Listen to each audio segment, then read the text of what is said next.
घूंघट, सास बहू की कहानी, जो एक इमोशनल और एक बहुत इंटरेस्टिंग हिंदी स्टोरी है। अरे रानी, ओ रानी, सो रही हो क्या अभी तक? रानी की जेठानी जोर जोर से चिल्ला रही थी घर के आंगन में खड़े होकर।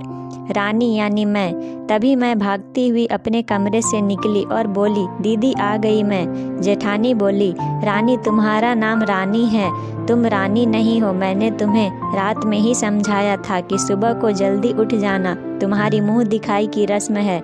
मैंने बोला कि दीदी रात को नींद ही नहीं आई, जगह नहीं है, और मन में थोड़ा डर था कि सुबह आंख नहीं खुली तो।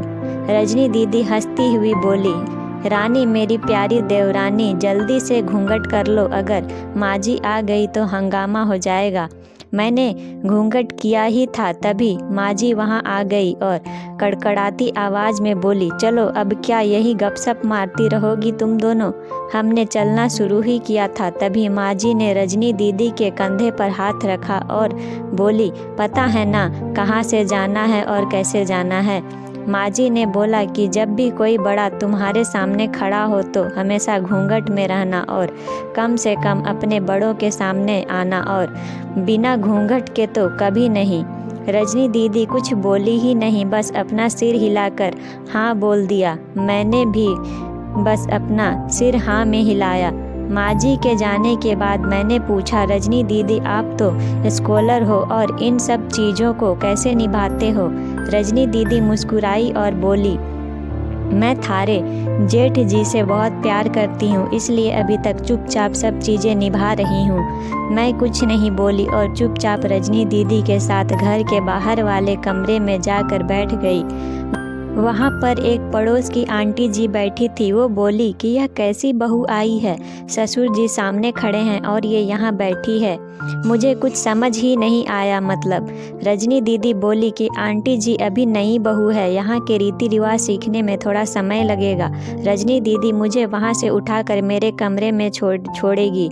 6 महीने यूं ही छोटी छोटी चीज़ों में बीत गए। फिर एक दिन मैं राहुल के साथ साड़ी लेने गई। राहुल का फ़ोन आया और वो दुकान से बाहर बात करने चला गया। साड़ी की दुकान में बेधड़क होकर साड़ियाँ देख रही थी, तभी साथ में बैठे हुए अंकल जी खांसे। 1 बार, फिर 2 बार, फिर 3 बार। मैंने साड़ी वाले भैया से बोला कि भैया इन अंकल जी को पानी दे दो, बहुत खांसी हो रही है इन्हें। अंकल जी भड़क उठे और बोले, क्या बदतमीज लड़की है ये, कुछ शर्म लिहाज है या नहीं इसे? दुकान पर हंगामा देख राहुल बाहर से भागकर अंदर आया और अंदर आते ही अंकल जी के पैर छूकर बोले, मामा जी आप यहाँ? मैं घबरा के दुकान से बाहर निकल आई, एक लंबा घूंघट करके गाड़ी में बैठ गई। राहुल बाहर आया और गाड़ी में बैठकर गाड़ी बहुत तेज चलाने लगा। मैंने धीमी आवाज़ में बोला, गाड़ी बहुत तेज चला रहे हो, कहीं एक्सीडेंट ना हो जाए। हम घर पहुँचे ही थे तभी माँ जी जोर जोर से चिल्लाते हुए बाहर आई, देखो आ गई ये रानी साहिबा, खानदान की इज्जत मिट्टी में मिलाकर।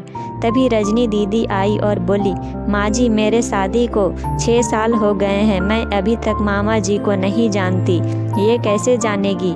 माँ जी जोर से चिल्लाई, देखो कैसे चप्पड़ चप्पड़ जवान चला रही है इस रजनी की।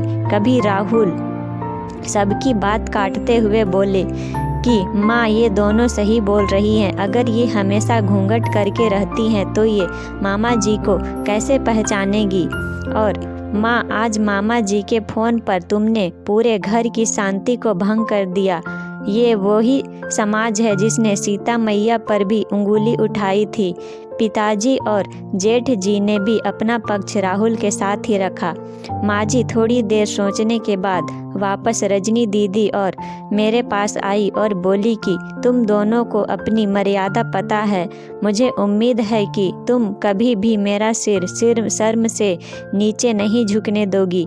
हम एक ही परिवार के सदस्य हैं, हमें हमेशा साथ रहना है, अच्छा वक्त हो या बुरा वक्त, हर सदस्य को अपनी मर्यादा पता है। माँ जी ने मुझे और रजनी दीदी को गले लगा लिया।